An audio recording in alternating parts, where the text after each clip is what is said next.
예수님이 이 땅에 오셔서 사역을 하시죠. 예수님이 이 땅에 와서 바로 사역을 하시는 것이 아니라 이 땅에서 아무 사역하지 않으시다가 이제 나이가 되시고 하나님의 때가 되셨을 때 사역을 하죠. 그 사역의 출발점이 뭐냐면 바로 세례를 받으시는 거예요. 9절, 그때 예수께서 갈릴리 나사렛으로부터 와서 요단강에서 요한에게 세례를 받으시고. 언제요? 그때에. 그럼 그때는 언제일까요? 앞에 읽어보면 우리가 알겠지만 뒤에 우리가 읽는 거기에도 요단강에서 요한에게 세례를 받으시고, 요한이 세례를 베풀던 그때에, 요한이 요단강에서 세례를 베풀던 그때에 어때요? 수많은 사람들이 세례요한에게 가서 세례를 받는데 그 중에 예수님도 지금 와서 세례를 받으셨다는 얘기예요. 우리가 아는 대로 다른 성경에는 어때요? 요한이 아니요, 저는 선생님의 신발끈을 풀기도 감당치 못합니다 라고 한다면, 마가복음은 굉장히 간략하게 기록을 해요. 그런 얘기 없이 그냥 세례를 받으시고 10절, 곧 물에서 올라오실새 하늘이 갈라짐과 성령이 비둘기같이 자기에게 내려오심을 보시더니. 마가복음에 잘 나오는 단어가 이 곧이라는 단어입니다. 곧. 언제? 세례 받으실 때, 세례 받고 물에서 올라오시는데 성령이 임함을 보여줍니다. 그런데 이 성령이 임하는 게 우리가 눈에 보이나요? 근데 마가복음에는 성령이 임하는 장면이 눈에 보이는 것처럼 그렇게, 그래서 하늘이 갈라지고 성령이 비둘기같이 오시던다라고 얘기합니다. 지금 누가 왔다고요? 성령이. 어떤 면에서 성부, 성자, 성령, 이 삼위일체 하나님이 그대로 한 공간에 나타나고 보여지는 장면이 지금 나타나는데, 성령이 비둘기처럼 내려오는 걸 보여요. 그 다음 11절, 하늘로부터 소리가 나기를 너는 내 사랑하는 아들이라 내가 너를 기뻐하노라 하시니라. 누가 나타나요? 성부 하나님이. 무엇으로? 소리로. 입체적이죠. 이 땅에는 예수님이 계시고 예수님이 세례를 받고 물에서 올라오시는 순간 하늘이 열리고 비둘기같이 성령이 내리시고 음성으로 발하시기를 너는 내 사랑하는 아들이고 기뻐하는 자라. 우리는 이 광경을 보지 못했지만 지금 세례받는 이 곳에서 그들이 이 광경을 보게 돼요. 사실은 우리 모두가 이 삼위일체 하나님을 느끼고 고백하고 나아가야 돼요. 하나님은 언제나 이 세 분이 함께 역사하세요. 우리는 나는 성부 하나님을 만난 것 같은데 다른 분은 모르겠어. 또 어떤 분은 난 성령님을 만난 것 같은데 다른 분은 모르겠어. 또 어떤 분은 성자 예수님을 만난 것 같은데 모르겠어. 그럴 수 없습니다. 어떤 면에서는 그 중에 누구를 만나면 나머지가 동시에 인식이 돼요. 제일 우리가 그런 거는, 어떤 학자는 이렇게 합니다. 칼바르타라는 학자는 뭐라 그러냐면, 하나님은 쓰여진 말씀으로 우리에게 역사하시고, 예수님은 육신으로 와서 우리에게 보여주시고, 그리고 성령님은 선포된 말씀으로 우리 가운데 역사하십니다. 이렇게 표현을 해요. 아무튼 하나님은 우리 가운데서 이렇게 역사하십니다. 12절 성령이 곧 예수를 광야로 몰아내신지라. 아까 곧 그랬는데 또 바로 곧이에요. 그럼 그 곧은 처음에는 세례를 받으시는 그 순간에 하늘에서 성령이, 그리고 성령이 임하시고 어떻게 해요? 음성이 들려서 이는 사랑, 내 사랑하는 자요 내 기뻐하는 자라고 이 음성이 들렸는데 또 바로 곧 어떻게 해요? 성령이 예수님을 광야로 몰아내셨대요. 왜 광야로 몰아내시죠? 시험 받게 하시려고. 그런데 우리가 아는 대로는 예수님이 다른 복음서에서는 어떻게 해요? 40일을 금식하고 나서 하죠. 그런데 오늘 본문은 조금 다른 것 같이 세례받고 이 사건이 일어난 것처럼 13절 광야에서 40일을 계시면서 사탄에게 시험을 받으시며 들짐승과 함께 계시니 천사들이 수종들더라. 우리는 사단에게 시험을 받아요? 안 받아요? 당연히 받아요. 예수님도 시험을 받으셔요. 언제?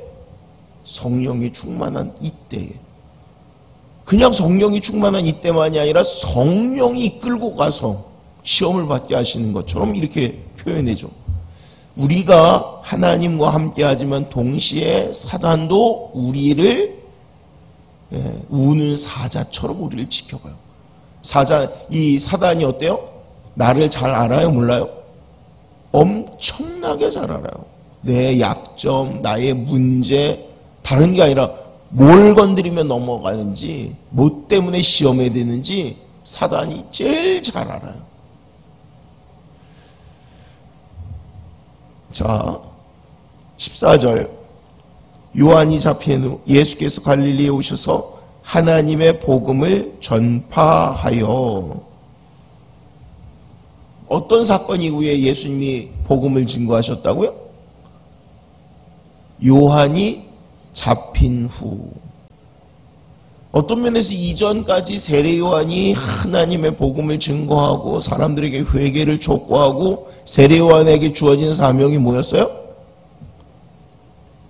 예수님의 길을 예비하는 자였어요. 그래서 시간적으로도 딱 6개월 먼저 세례 요한이 태어나서 뭐라고 예수님 평가해요?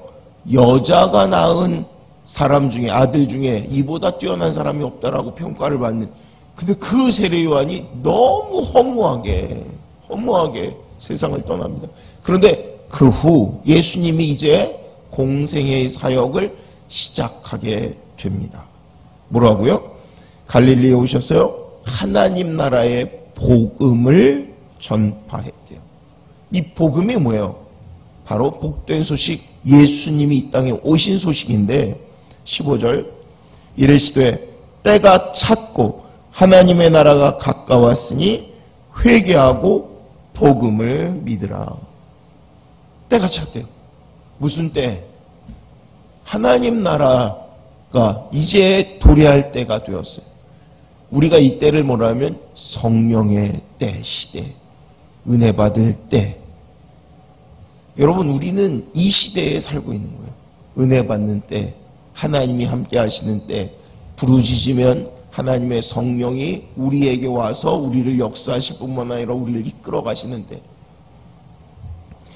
그런데 예수님 하나님의 나라가 갖고 왔으면 해야 될 게 있습니다. 오늘 성경은 두 가지를 얘기해요. 이 두 가지는 떨어지는 두 가지가 아니라 붙어 있는 거예요. 하나는 회개하는 거고요. 하나는 믿으라는 거예요. 믿으라는 거예요. 어느 게 먼저라고 할 수 없어요. 하나님 나라가 갖고 왔다? 뭐를 해야 된다고요? 회개해야 돼요.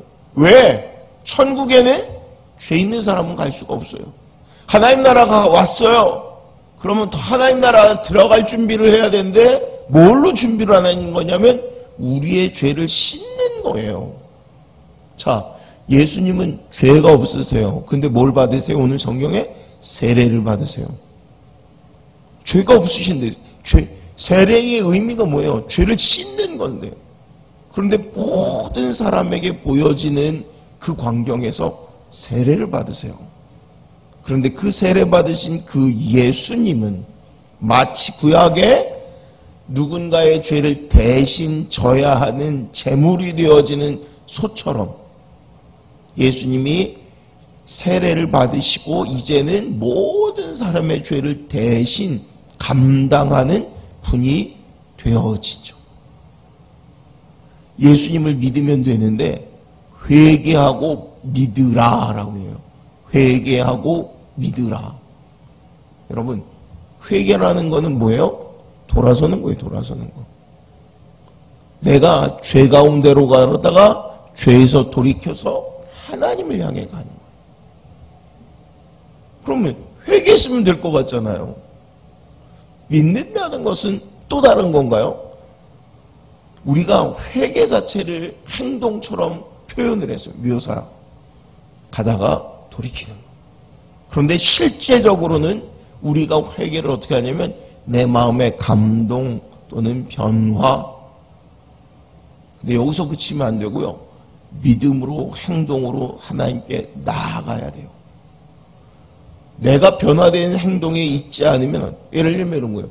우리 매일 그러잖아요. 내가 머리로는 알았어. 이건 안 게 아니에요. 알면 즉각적으로 반응해야 돼요. 즉각적으로. 여러분, 불이야! 불난 거 알면 어떻게 돼요? 불을 끄든지 뛰쳐나가든지 해야 돼요. 불이야! 불이 났는데 가만히 앉아있어. 불난 거 나도 알아. 안다니까. 이거 불난 거 아는 거예요? 모르는 거예요? 모르는 거예요. 불이 났으면 뛰쳐나가든지 끄든지 뭘 행동의 변화가 있어야지 불이야, 불 났어 이러는 사람은 세상에 없습니다. 근데 오늘 천국이 가까웠어 라고 얘기하면 어떻게 된다고요? 회개하고 믿어야죠. 회개하고 주께로 나아가야죠. 그런데 예수님이 모셨다고 천국이 가까웠다라고 하는데 그래 천국 왔어. 예수님 오셨대. 모르는 거예요. 예수님이 가까이 오셨는지 천국이 가까웠는지 모르는 거예요. 예수님이 오셨다, 천국이 가까웠다는 얘기를 들으면 변화되어지는 거예요. 변화. 자, 예수님이 이 땅에 오신 이 이야기가 오늘 성경에 쓰여 있어요. 왜 오셨다고요? 우리를 구원하시기 위해서. 그래서 그분의 첫 일성 메시지가 뭐냐면 회개하고 복음을 믿으라라고 말씀하세요. 우리가 이 복음을 믿으면 그러면 구원을 받고 하나님 나라의 자녀 되어지는 특권을 주십니다. 이유가 없습니다. 듣고 순종하면 되는 거예요. 순종하면. 너무 쉬운데 사단은 너무 쉬운 이것을 공격하고요. 하나님의 성령은 너무 쉬운 이것을 능력이 되게 하십니다. 능력이 되게 하세요. 그래서 우리가 혼자 믿는 것이 아니라 우리는 하나님의 은혜 가운데 이 복음의 능력과 은혜 가운데 나아가게 만드시는 거예요. 우리 어떤 면에서 그래 내가 믿어야지. 마음에 회개해야지. 나 혼자 결단하고 끝나는 게 아니라 이 마음도 사실은 하나님이 우리 안에서 역사에서 나타났지만 우리가 무릎을 꿇고 주님 내가 여기 있습니다. 나의 주가 되어주시고 나를 이끌어 주세요 하면 성령이 우리를 이끌어 가시는 거예요.